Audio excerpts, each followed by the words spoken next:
Hinangaan ang tapang ng isang babae sa Mandaue City sa Cebu nang iligtas niya ang kanyang mga alagang aso at bumaba habang nasusunog ang isang gusali. Bukod dito, dala pang insidente ng sunog ang sumiklab sa lalawigan. Saksi si Nico Sereno ng GMA Regional TV. Nagngangalit na apoy at sinabayan ng makapal at maitim na usok ang bumalot sa gusaling ito pasado alas 7 kaninang umaga sa isang compound sa barangay Gizo, Mandaue, Cebu. Mabilis na lumaki ang apoy at isa sa mga naabutan ang isang empleyado at kamag-anak na may-ari na nasa ikatlong palapag ng gusali. Matapang niyang hinagis ang mga alagang aso para masalo ng mga nakaabang sa baba. Kasunod niyan ay sumampa siya sa balkonahe at naglambitin bago maabot ng kanyang paa ang nakaabang na hagdan at inalalayan ng bumbero. Na may kanang niabot nga mga air roof, nagdala sila og kuan kanang ladder bitaw nga mubo ra gud pud up to second floor lang, so ni kupot lang ko sa railings and then sa drainage and then sa kisame before ko naka-reach sa first step sa ladder, then down na. Right after pud kay kanang while na nako sa ladder ni abot na sa tong kanang taga BFP, so ni-assist na sad sila.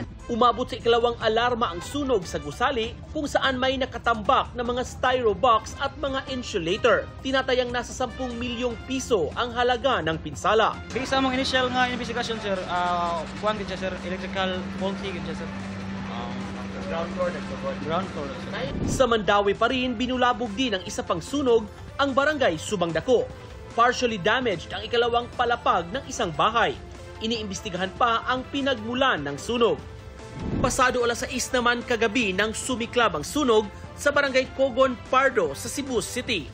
Pahirapan ang pag-apula dahil sa makitid na daan. Nakasumpay-sumpay tag-hose, no, around more than 20 ka-hose, no, gikan sa gawas nga bahin padung sa sulod nga portion sa nasunugan. So ingana ka hagipot. 80 bahay ang apektado.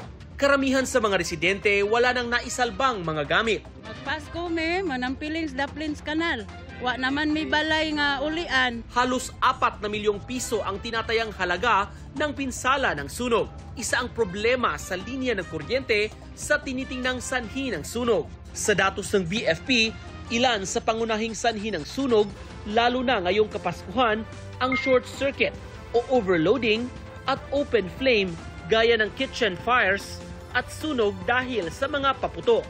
Paalala ng BFP, gumamit ng LED Christmas lights na pasok sa Philippine Standard at may safety clearance. Para sa GMA Integrated News, ako si Nico Sereno ng GMA Regional TV, ang inyong saksi. Mga kapuso, maging una sa saksi. Mag-subscribe sa GMA Integrated News sa YouTube para sa iba't ibang balita.